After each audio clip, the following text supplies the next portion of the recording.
So here we are. We have made our way back up into the apartment. It's actually been a few weeks since we got any work done up here. How's it feel? It feels good to be up here because this is the exciting part. The garage, for me, isn't that exciting. It is for Jeremy, but I'm all about the apartment space. No, we got all of our drywall put up down in the garage. We got the stairwell completed last week with the help of that scissor lift, and we are now back up here thanks to our chutes and ladders. Our chutes and ladder, singular. Chutes and ladders has a slide, and we only have a ladder like a tree house. Yeah. To get started this week, we have one last installation project. Now, you guys have been on quite the installation journey we had the tiny home, the pump house, the main house, the crawl space, the garage, Gabby's walls. Now, all we have left to do is the ceiling in the apartment space. It should not take us very long. And we have quite a few other things that we need to get done this week as well.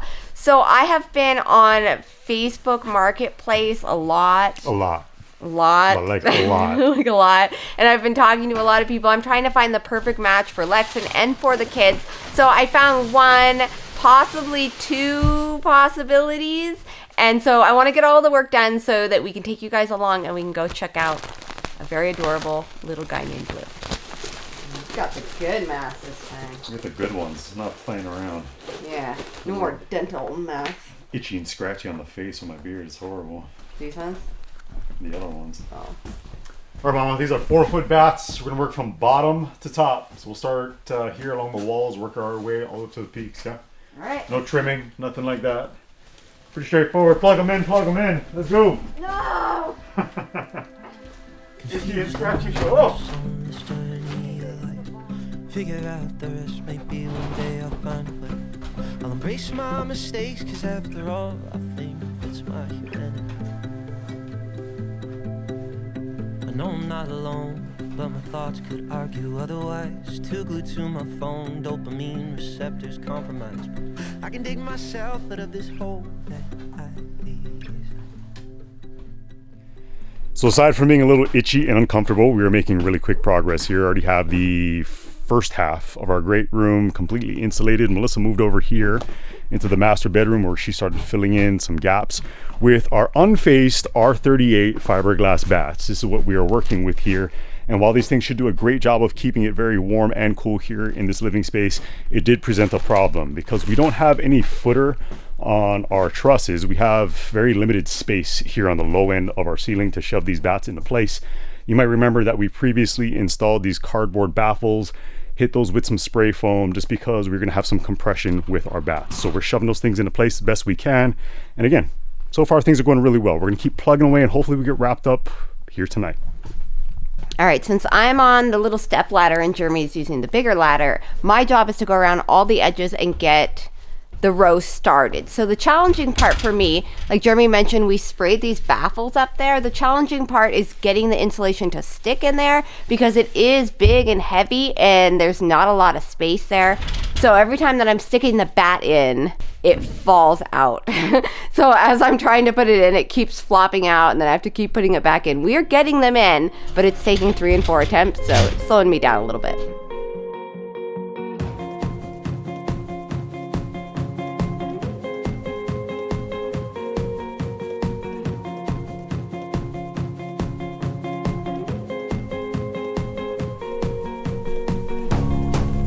It's gotten so much warmer in here, I'm having to open all the windows.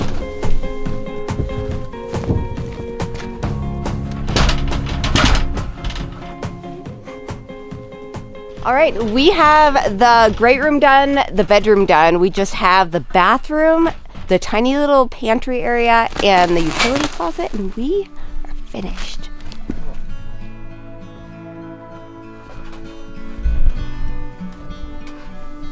Well, we managed to get it done with the exception of this very front cavity, the very back cavity. This entire living space is now insulated. Mama, how you feel besides itchy? I feel so itchy and I can't really feel anything but itchy.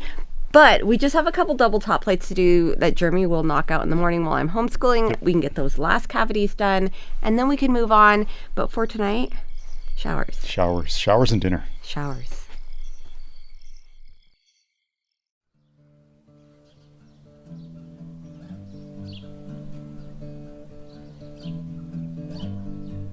Sun rises behind her eyes, but she still can't see it. She beside me, I walk slowly. Feeds my soul all the gold I could need. This whole time I've been searching for the wrong thing. She's my captain, she's the sea.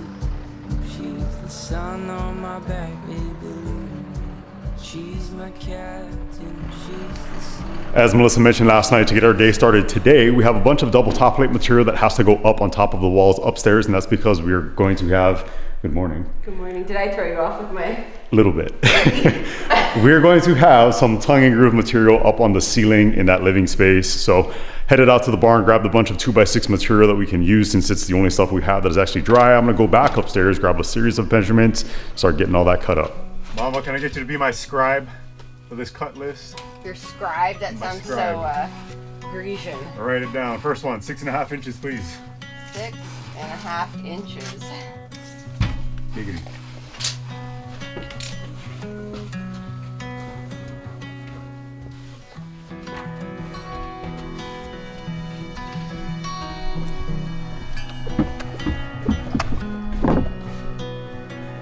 All right, first one.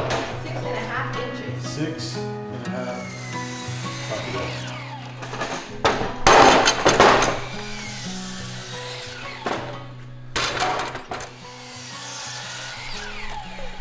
So anyone that's ever built any kind of structure understands why we're doing these double top plates, but if you haven't, basically all it creates is this little hangover ledge so that when we attach either our drywall to the ceiling or our tongue and groove to the ceiling, we have somewhere to attach it on the edge. Because if you didn't, you would just have a flat wall and then all of your ceiling material would just be loose and free floating on the edges, which obviously you don't want. So that is the point of the double top plate.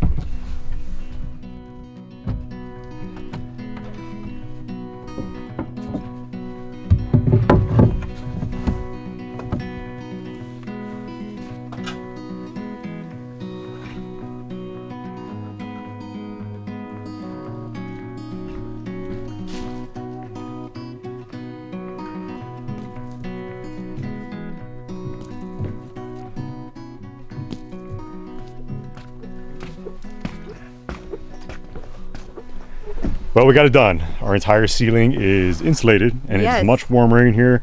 It's kind of weird. It gives you a sense of what the final ceiling is going to look like as far as height, and it definitely brought everything Yeah. way down. It brought everything down a lot. The ceiling looked really tall because the trusses are so tall and you could see all the way up. And now it's closed down and it definitely gives you a sense of, I think it's going to be cozy. I mean, the ceiling still has a nice height, but it's going to be cozy. It's not bad. We're a short people. We are small people.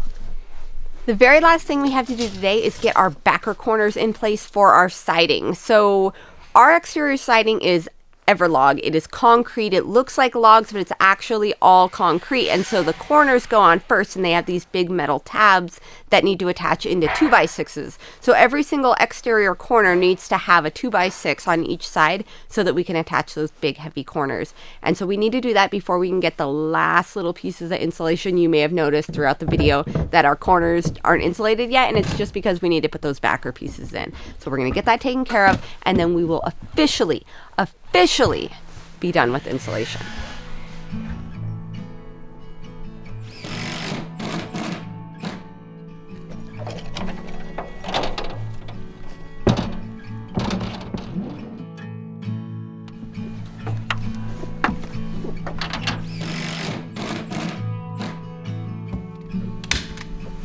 All right, Mama, donezo.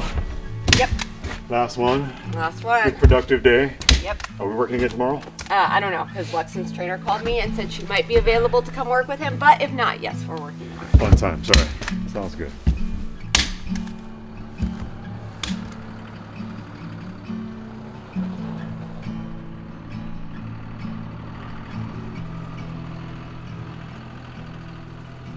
All right, it is time to get some dinner on the table. So of course we are relying on Good Chop as we do most every night. So we have some beautiful salmon cuts here. We are making our very favorite Greek salmon, and I will show you guys how I do that. Good Shop absolutely never disappoints. They offer contact-free delivery right here to our door, which means I don't have to waste time at the grocery store looking at questionable meat sourced from who knows where. Something that I absolutely love about Good Shop is that every order is fully customizable, which means we can choose the beef, chicken, pork, and seafood products that our family likes the most. There is something for everyone with over 60 high-quality cuts ranging from 100% grass-fed ribeyes, USDA prime filet mignons, wild-cut salmon, organic free-range chicken breasts, thick-cut bacon, and the list goes on and on. Unlike many other companies, Good Shop sources all of its meat and seafood exclusively from American farms and fisheries. So by choosing Good Shop, you support local family farms and independent ranchers right here in the U.S. Okay, so the secret recipe for the Greek salmon is a little bit of fresh lemon juice, salt and pepper to taste, and tzatziki. If you do not know what tzatziki is,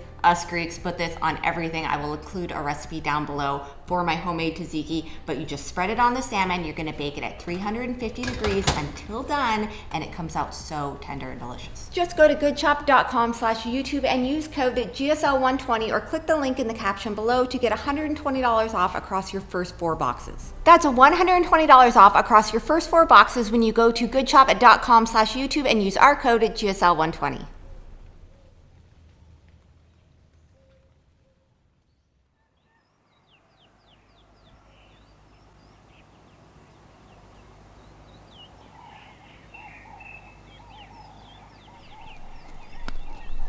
So I'm not totally sure if my trainer's coming, but we've still decided that we are going to take today and enjoy it because this is the first day in 2 weeks that we have been able to see the mountains. It has been so rainy and gloomy and foggy, and we want to go out and enjoy the sun. So some of the kids are going to come out and we're going to go for a hunt.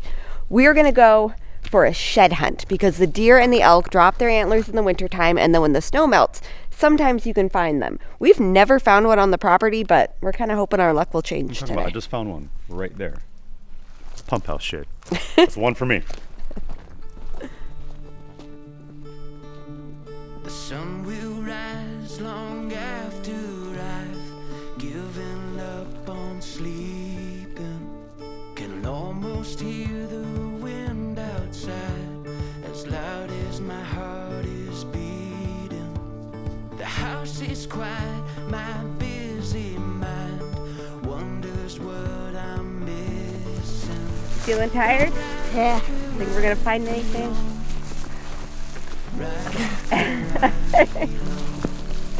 How about you, Kira? See anything? You find one?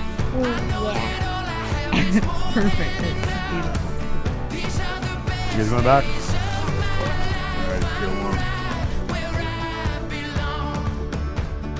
Tall trees line these rolling hills I've driven by for ages. Streetlights shine on this life I've built. This old town never changes. I take my heels into this dirt I love. I know that all I have is more than enough. These are the best days of my life. I'm right where I belong.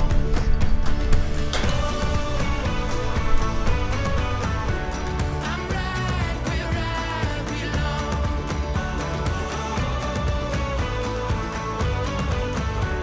I'm right where I belong. When tomorrow comes, I know there's nothing I'll be waiting for.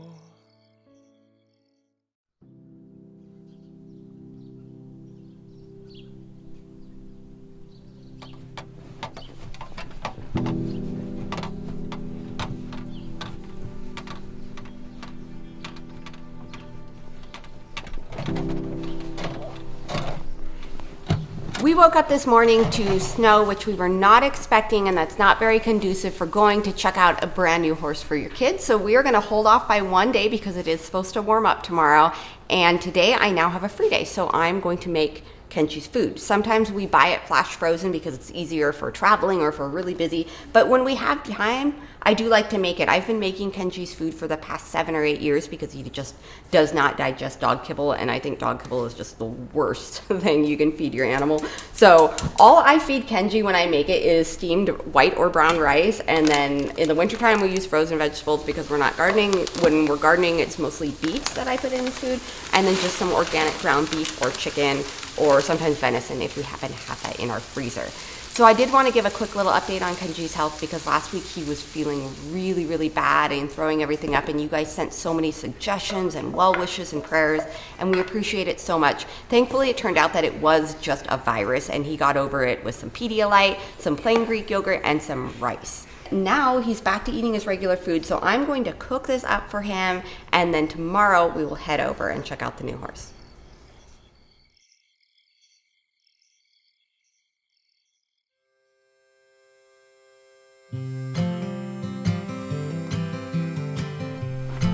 All right, Kira and Eli, let's check them out. Yep. Riding boots, okay? Okay.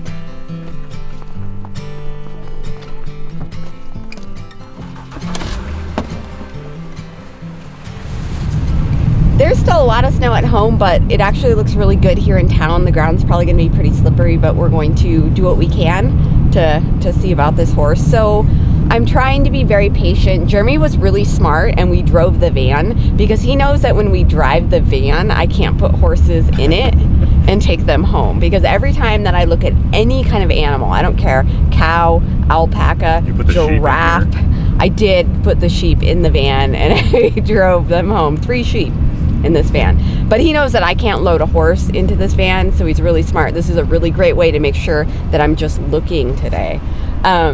We're trying to be really, really careful with purchasing another kid's horse.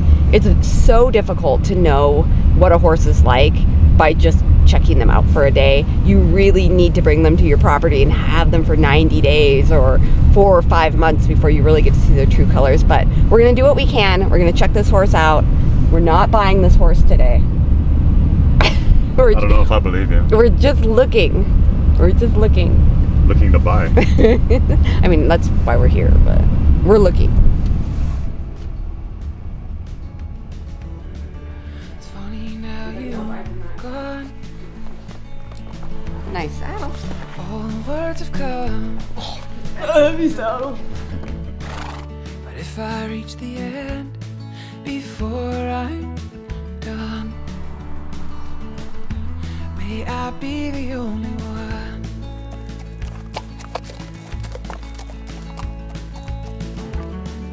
to watch it in the wind. What may be and what has been. Though the rain will fall down upon us all, oh, the sun will come again.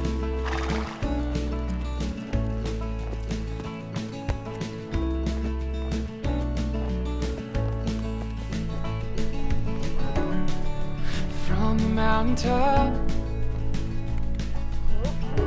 where my sorrow always stops,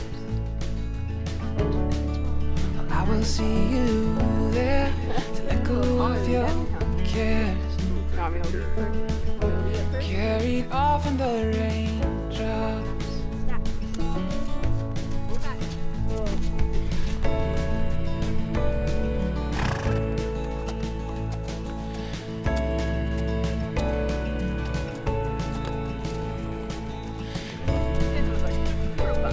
Good. You like them? Yeah. Right, the ultimate test for any horse is if Jeremy feels comfortable on him, because he is the most nervous rider I've ever met. So it really depends on if he's comfortable. So we got him on the horse. This week we were a little bit all over the place, but I think it's because my thoughts have been likewise. I have been trying so hard to weed through every single horse that comes across my screen, because I want to set my children up for success. But more importantly, I want them to be safe, and I want them to find joy in what they do. So as I search through hundreds of ads, I'm realizing that sometimes the right answer isn't going to pop out at you like some big giant sign. And all I can do is use what I know to make the best choice that I can. And then I have to just allow time to reveal the answer that I'm looking for. So at some point, we have to act, because the fear of making the wrong decision can end up holding you back from ever making one at all.